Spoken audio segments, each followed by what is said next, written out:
bienvenidos al módulo 2, Introducción al estudio del Estado. Todos hablamos acerca del Estado, escuchamos a las personas que están a nuestro alrededor hablando del Estado, pero ¿verdaderamente comprendemos qué es él? En este módulo vamos a comprender tres aspectos fundamentales. En primer lugar, vamos a hacer una revisión histórica acerca de las etapas y de los cambios que el Estado ha tenido a lo largo del tiempo. En segundo lugar, vamos a hacer una revisión del Estado en la actualidad, cuáles son los cambios a los que se enfrenta, y en tercer lugar vamos a hablar del Estado guatemalteco, cómo está organizado, cuáles son las instituciones que le conforman y cómo es que funcionan todas esas relaciones que muchas veces nosotros estamos interesados en cambiar, pero no conocemos el funcionamiento. En primer lugar, podemos decir que el Estado es un concepto que ha sido estudiado por diferentes historiadores, sociólogos, antropólogos, y por eso el punto de partida va a ser diferente de acuerdo a la persona que vayamos a leer. Sin embargo, en este módulo vamos a tomar tres fases principales. La primera de ellas es el Estado absolutista, el segundo es el Estado liberal, el tercero es el Estado de bienestar y vamos a llegar al Estado en la época actual. En primer lugar, podemos decir que previo a la conformación del Estado, vivimos una etapa de feudalismo. Esta etapa de feudalismo sucede al finalizar el Imperio Romano de Occidente. En ese momento habían feudos, unidades autosuficientes que eran controladas por señores de las tierras o llamados señores feudales. Cada uno de estos señores feudales tenía el control sobre su territorio y sobre las personas que vivían en él. Sin embargo, conforme comienzan a haber negociaciones y relaciones de comercio de un feudo a otro, en el camino comienzan a haber asaltos, comienza a evidenciarse la violencia y los señores feudales ya no eran capaces de poder brindar la seguridad que los feudos y la población necesitaban. De esta manera se da el origen a la creación del Estado, como una figura que iba a ofrecer la seguridad a los ciudadanos, pero que para poder constituirse necesitaba la creación de un rey, en primer lugar que dirigiera todo el territorio y en segundo lugar de un ejército que acompañara la figura del rey para que pudieran garantizar la seguridad que estaba consintiendo la creación del Estado. Es así como llegamos a la primera etapa de creación del Estado, que es el Estado absolutista. Este Estado absolutista es un Estado en el cual la figura principal es el rey, y la figura del rey tenía todo el control sobre la población y sobre el territorio. El rey trabajaba en conjunto con la iglesia y era la iglesia la que le daba el soporte porque se creía que el rey era elegido por Dios y en este sentido no habían personas humanas que pudieran contrarrestar el poder de la palabra que Dios ya había designado. Esta figura de la monarquía o de una sola persona dirigiendo, controlando todo el Estado, comienza a presentar algunos cambios negativos. Aunque se había pensado que iba a funcionar para garantizar la seguridad de la población, en el transcurso el rey se convierte en un tirano y de pronto ya no es capaz de satisfacer las necesidades básicas de los pobladores. El mejor ejemplo de un caso de absolutismo lo tenemos con Luis XIV, que él decía, el Estado soy yo, y en este sentido, al comprender que él era el Estado, él podía decidir sobre la vida de sus súbditos, sobre la vida de la familia de los súbditos, de los pobladores y de todas sus pertenencias.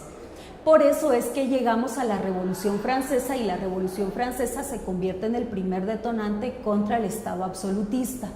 Es así como se abre paso al Estado liberal.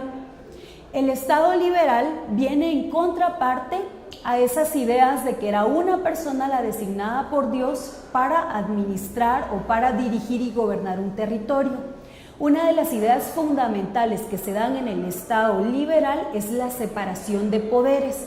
Es decir, ya no iba a existir una persona con todo el poder, sino que iba a haber un poder legislativo, uno ejecutivo y uno judicial. Además de esta separación de poderes, se enmarca la creación de las constituciones y las constituciones iban a ser los reglamentos que daban vida a los estados. En ellas se colocaba lo que estaba permitido, lo que no estaba permitido y las funciones que iba a tener cada representante del gobierno. Otro acontecimiento importante que se da en el Estado liberal es que se garantiza la propiedad privada. Ustedes recordarán que hablamos que en el Estado absolutista el rey le podía quitar las propiedades a las personas en el momento que él lo decidiera. Pues en esta fase del Estado liberal este es un cambio importante, porque el rey, el presidente, el dirigente de una nación ya no le va a poder quitar a nadie sus pertenencias, sino que el Estado va a existir para garantizar que cada persona pueda tener su propiedad privada. Claro, esta división, esta separación de poderes y este respeto a la propiedad privada comienza a generar ciertas desigualdades, porque es la aristocracia que de alguna manera acompañaba al rey en todas las reuniones, en todas sus salas, las que conserva las propiedades privadas. Sin embargo, esta repartición de tierras nunca pasa a la ciudadanía. Lo que ocasiona entonces este Estado liberal es una gran desigualdad y pobreza. Por eso se comienza a plantear la tercera etapa del Estado, que es el estado de bienestar. El estado de bienestar lo que proponía era poder solucionar todas las dificultades que se habían ocasionado con el Estado liberal, es decir, eliminar la pobreza, la brecha entre ricos y pobres, poder garantizar trabajos dignos, con horarios accesibles, con salarios mínimos, con condiciones básicas de salud. Debo decir que aunque en teoría el estado de bienestar tenía propósitos que iban a beneficiar a la mayoría de las personas, en la práctica esto no se puede realizar, porque lo que se proponía era fortalecer la institución estatal, y al fortalecer la institución estatal se le iba a dar la fuerza para poder intervenir en la regulación de la propiedad privada, que si ustedes recuerdan hace un momento dijimos el fin del Estado fue salvaguardar la propiedad privada. Entonces ahí habría un choque de intereses. Como el estado de bienestar no funciona, el tiempo continúa avanzando y es a partir de la década de los 80s, de los 90s, que nos encontramos con la ola de globalización, con la ola de los cambios, y entonces podemos hablar de que en la actualidad existe un estado totalmente diferente al que había existido en las décadas anteriores, porque se presenta con dificultades que no se habían visto. En la actualidad, el Estado es susceptible en relación a sus fronteras, ya que existen diferentes grupos como el narcotráfico que constantemente pueden afectar las fronteras. Estos grupos muchas veces tienen incluso más poder que los mismos estados y por eso los hacen vulnerables. Así también el Estado se encuentra con dificultades como el cambio climático. Todos los estados o algunos estados estamos tratando de trabajar para corregir todos los riesgos que se están evidenciando en relación al cambio climático, para cambiar las acciones, las formas a través de las cuales se están produciendo mercaderías, se está trabajando el mercado y que podamos hablar de un desarrollo sostenible. Estamos hablando de un estado que está altamente afectado también a los medios de comunicación, al internet. Antes se tardaba un poco en recibir noticias, en enterarnos de lo que estaba sucediendo en un estado. Sin embargo, con la facilidad del internet, en cuestión de segundos o de minutos, yo puedo saber que hubo un golpe de estado del otro lado del mundo. En cuestión de momentos puedo decir que un gobierno está violentando los derechos humanos de algunas personas que se encuentran en la calle. Entonces, todos estos cambios vienen a transformar la esencia del Estado. Brevemente hemos descrito esas etapas del Estado. Usted ha tenido los materiales para poder ahondar en cada una de ellas. Entonces ahora nos interesa definir, dejar clara a qué se refiere esta palabra del Estado. Vamos a tomar la definición propuesta por Max Weber. Max Weber nos dice que el Estado es una asociación de dominio de tipo institucional que en el interior de un territorio ha tratado con éxito de monopolizar la coacción física legítima como instrumento de dominio, colocándose a sí mismo en la cima suprema. Entonces, si revisamos esta definición de Weber, podemos encontrar algunas características principales. Cuando estamos hablando de un Estado, estamos hablando de una asociación de tipo institucional, es decir, el Estado se va a conformar por un grupo de instituciones, así es como funciona su estructura.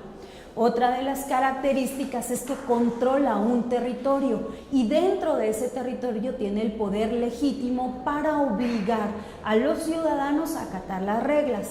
¿Cómo lo hace? A través del ejército. Y finalmente decimos que es esa institución de dominio porque ninguna otra institución tiene esa capacidad militar de obligarnos a acatar leyes como lo haría el Estado. Entonces, los elementos fundamentales del Estado son la población, el territorio y el poder soberano. La población y el territorio corresponden a los elementos materiales, aquello tangible, aquello observable, y el poder soberano se refiere a la capacidad, al poder que tiene un Estado para tomar sus propias decisiones. Esta es una característica que el Estado en la época actual ve sumamente debilitada.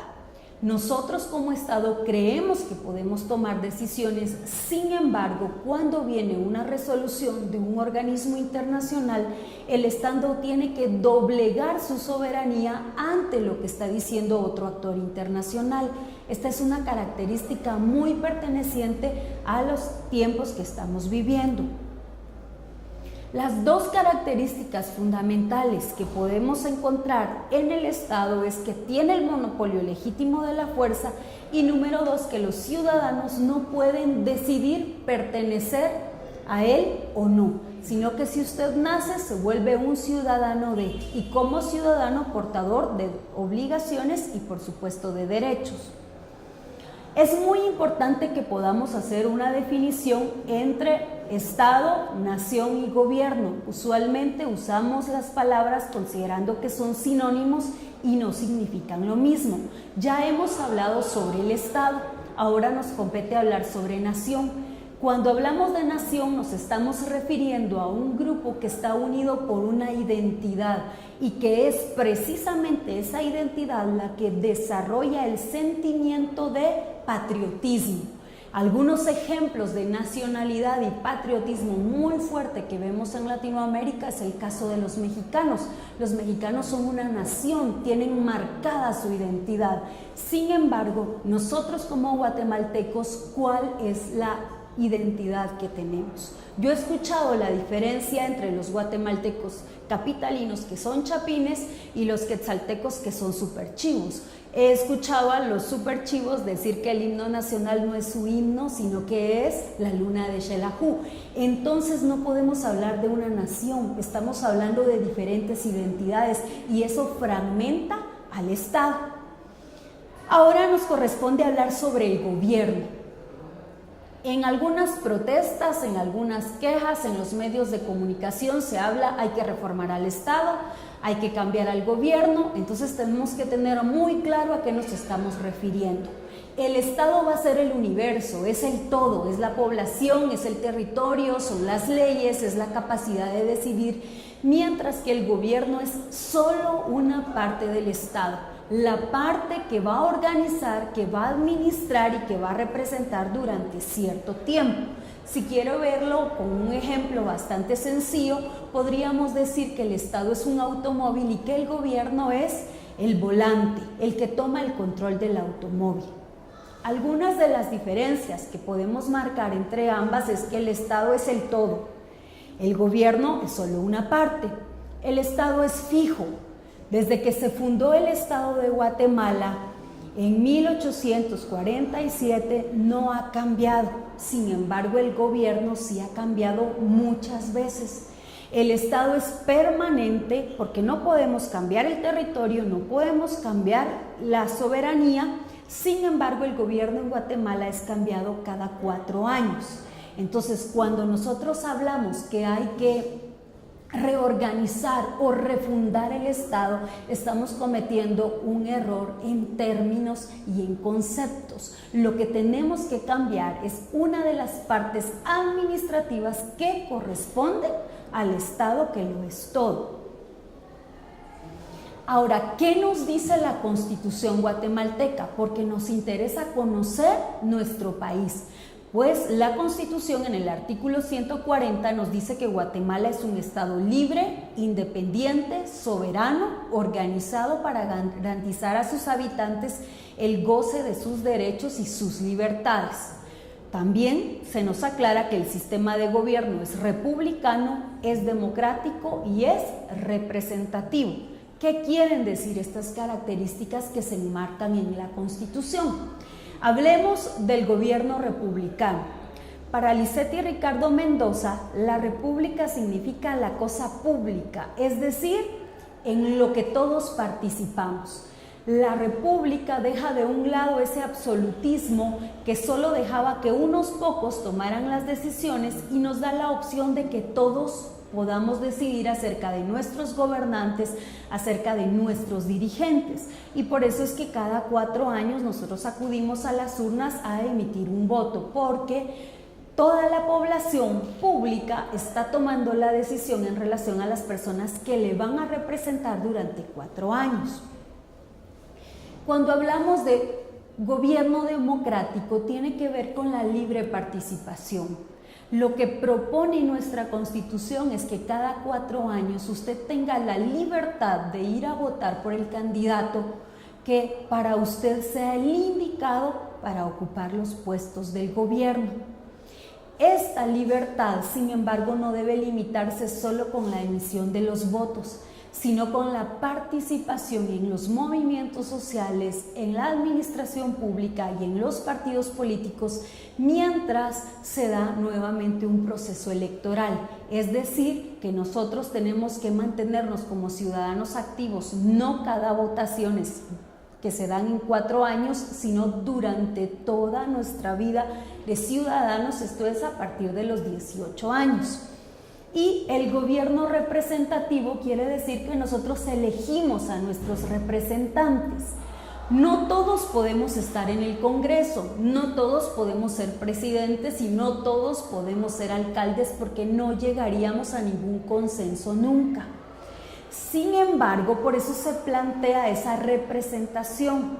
Entonces, cada departamento va a elegir a los diputados que le van a representar.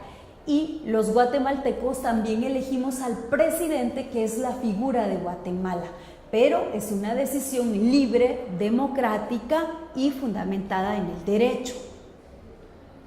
El artículo 141 nos habla sobre la soberanía. La soberanía se dice que radica en el pueblo, quien la delega para su ejercicio en los organismos legislativo, ejecutivo y judicial. Entonces, nosotros tenemos esta división de poderes en Guatemala y cada uno de estos poderes tiene atributos, funciones establecidas que muchas veces nosotros como guatemaltecos desconocemos, y esa es la razón por la que le pedimos a ciertas instituciones que realicen actividades que verdaderamente no le competen. Vamos a hablar en relación al organismo ejecutivo. El organismo ejecutivo es el organismo que nos representa como guatemaltecos. A la cabeza tiene al presidente de la República, sin embargo, él no es el único que pertenece a este organismo. Encontramos al vicepresidente, encontramos a los ministros del Estado y también a los secretarios generales de las secretarías que acompañan al organismo ejecutivo. Debo decir que el presidente de la República también es el comandante general del Ejército de Guatemala y el oficial superior de las fuerzas públicas, y esa es la razón por la que no se permite el voto de las personas que participan en el ejército, porque en este sentido el voto podría ser manipulable o podría ser ordenado y entonces ya no existiría la libertad que nos propone la democracia. En el caso de Guatemala, las elecciones pasadas nos mostraron que hubo una fuerte contienda para elegir al actual presidente. En la primera ronda de votaciones salen electos FSN y la UNE para poder acceder a la segunda vuelta de votación. En estos resultados, Jimmy Morales, el actual presidente, obtiene el 69% de la votación y Sandra Torres el 31%. Es decir, que 69 de cada 100 guatemaltecos emitieron su voto a favor de Jimmy Morales. Si usted lo quiere ver en un porcentaje más corto, de cada 10 guatemaltecos, 6 votaron por el presidente que nos gobierna en este momento. Cuando hablamos del organismo ejecutivo, nos estamos refiriendo al Congreso de la República, que está compuesto por 158 diputados y que representan a la población que corresponde a cada departamento. Vale la pena que usted sepa en su departamento cuántos diputados tiene y cuáles son los nombres de ellos. Estos diputados tienen diversas facultades. Sin embargo, una de las principales es que por ellos pasan todas las aprobaciones de leyes que van a afectar o que van a realizar cambios en el gobierno. Mucho se habla sobre la figura del presidente, usualmente es la que vemos más en los medios de comunicación. Sin embargo, poco se habla del Congreso y de la responsabilidad tan grande que tienen.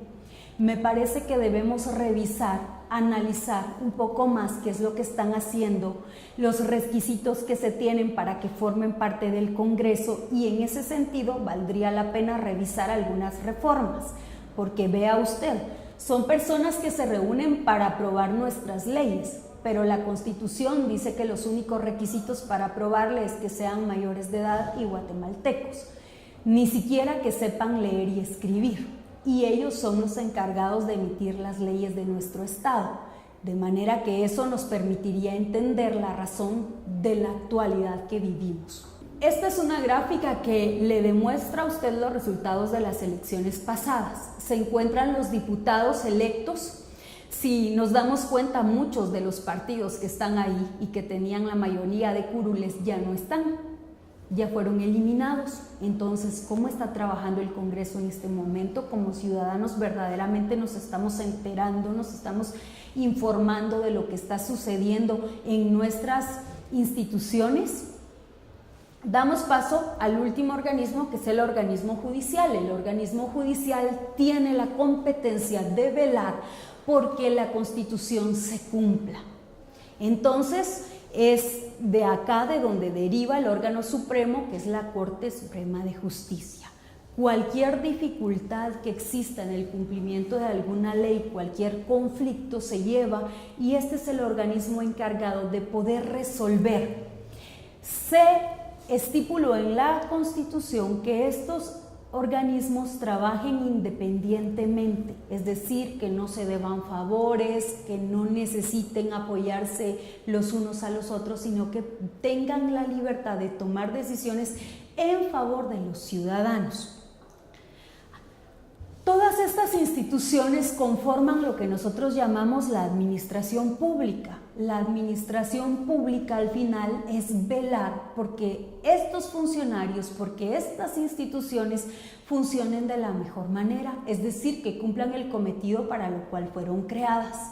Y son los estados que tienen buenas administraciones públicas, los estados más fuertes, los estados capaces de satisfacer las necesidades de sus ciudadanos y de la población.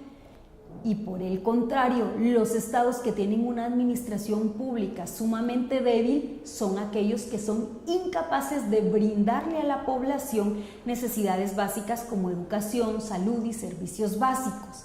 Es decir, que el problema que atraviesa Guatemala no es el presidente, es la administración pública y con ella todas las instituciones que conforman al aparato estatal. Debemos recordar quiénes son los que están administrando y controlando estas instituciones. Son personas como usted, son personas como yo.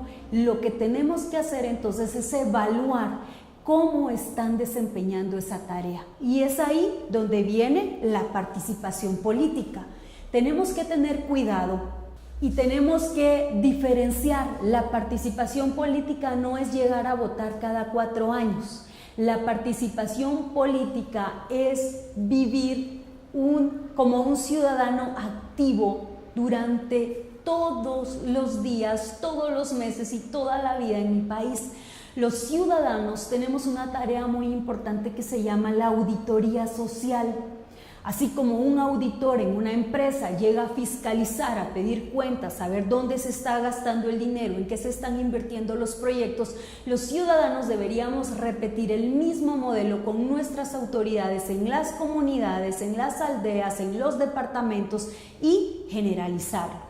Entonces, nos encontramos con diferentes formas de participación social. Como les menciono, la ciudadanía es muy importante y es a la que yo me voy a referir en este momento.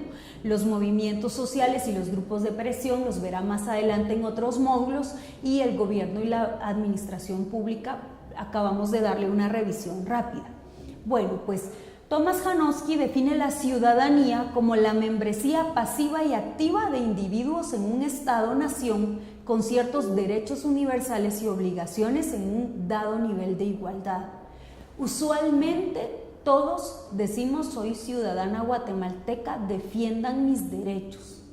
Pero yo le reto a que usted intente responder cuáles son sus obligaciones como ciudadano y que repita el ejercicio con las personas que están más cerca de usted, su círculo más cercano. ¿Conocen las obligaciones que tenemos? Porque en el momento en el que yo no cumplo una obligación, me convierto también en esa parte del sistema que está dañando al Estado. En este sentido, yo le demuestro algunas de las obligaciones que se encuentran en la Constitución de Guatemala. Veamos si usted las conoce. En primer lugar, servir y defender a la patria. ¿Cómo sirve y defiende usted a la patria? Cuestiónese, pregúntese.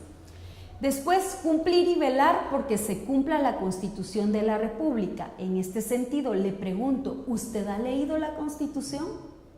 ¿Usted sabe qué es lo que dice la Constitución? Porque cuando somos ignorantes nos dejamos guiar por la persona que habla más bonito y nos dejamos engañar. Entonces, su tarea como ciudadano es conocer por lo menos su Constitución de la República. También se nos habla de trabajar por el desarrollo cívico y cultural, moral, económico y social de los guatemaltecos, contribuir a los gastos públicos en la forma prescrita por la ley, es decir, pagando mis impuestos. Y usualmente pensamos que los impuestos es hablar de miles y cientos de quetzales, pero los impuestos pueden ser evidenciados en el boleto de ornato. ¿Usted compró su boleto de ornato este año? Si no lo compró, usted es parte de ese sistema que está robando. He escuchado a muchas personas que dicen que no pagan impuestos porque ¿para qué? Si de todas maneras se los van a robar. Lo que hacen entonces es convertirse también en un grupo de personas que continúan robando al Estado. Yo cumplo con pagar lo que me corresponde, pero ahora como ciudadana también tengo que exigir que lo que pagué se utilice de la manera correcta. Asimismo, se me dice obedecer las leyes, guardar el debido respeto a las autoridades. ¿Cuántos de nosotros lo hacemos? Partamos de la idea de un policía nacional que de pronto nos intenta parar en la calle y lejos de hacer la parada terminamos insultándole o le tiramos el carro. Desde ahí nosotros no estamos cumpliendo nuestras obligaciones como ciudadanos. Prestar servicio militar y social de acuerdo con la ley, esto se vivió en algún momento, ya no está vigente debido a que estamos en un gobierno o en una república democrática, ya no nos tenemos que arriesgar a esta parte. También inscribirse en el registro de ciudadanos. ¿Está usted inscrito? ¿Ya actualizó sus datos? Se avecinan las elecciones. Si usted no actualizó datos, si usted no se inscribió, si usted no está activo, usted no va a poder votar. Y entonces ya está violentando una de las obligaciones que como ciudadano tiene. Elegir y ser electo. Está participando. No se trata solo de juzgar a los que participan, se trata de involucrarnos. Muchas veces disfrutamos ver los partidos de fútbol desde el sofá de nuestra casa y es genial porque le decimos al delantero que era lo que tenía que hacer. Sin embargo, cuando nos dan la pelota, pues no sabemos ni siquiera patearla. Eso sucede muchas veces. No nos parecen los candidatos, no nos parece la publicidad, no nos parecen las tareas, pero cuando se nos invita a formar parte de un comité, de un partido, lo primero que hacemos es demostrar excusas y no comprometernos. Se nos habla entonces de optar por cargos públicos, de participar en actividades políticas y de defender el principio de alternabilidad y no reelección del ejercicio de la presidencia de la República. Me gustaría terminar este módulo motivándole y confrontándole. Usualmente vamos a los movimientos y vamos a las plazas a exigir justicia, a exigir transparencia, a exigir el cierre y el fin de la corrupción. Yo le pregunto mucho a mis estudiantes, ¿qué sucedería si en esas plazas existiera un escáner de conciencia, un escáner moral? ¿Cuántos de los que estamos protestando porque no roben, porque hagan bien las cosas, saldríamos reprobados? Contéstese usted. Es muy difícil pensar que si yo robo en lo pequeño, si yo hago mal en lo pequeño, si yo no cumplo mis obligaciones pequeñas, lo voy a poder hacer en la esfera estatal, en la esfera grande. ¿Cuál es el problema con el Estado de Guatemala en este momento? Que evidencia las dificultades de nuestra sociedad. Nuestra sociedad es una sociedad corrupta, acostumbrada a colarse entre las filas, a pagar mordidas, a buscar amigos para hacer los trámites más sencillos. Entonces es usted el que está escuchando, es usted el que está estudiando, el que va a tener la posibilidad de comenzar a generar cambios. ¿Cómo? A través de la educación, a través del conocimiento. Le motivo para que pueda verdaderamente continuar con cada uno de los módulos y de esta manera finalizar este diplomado.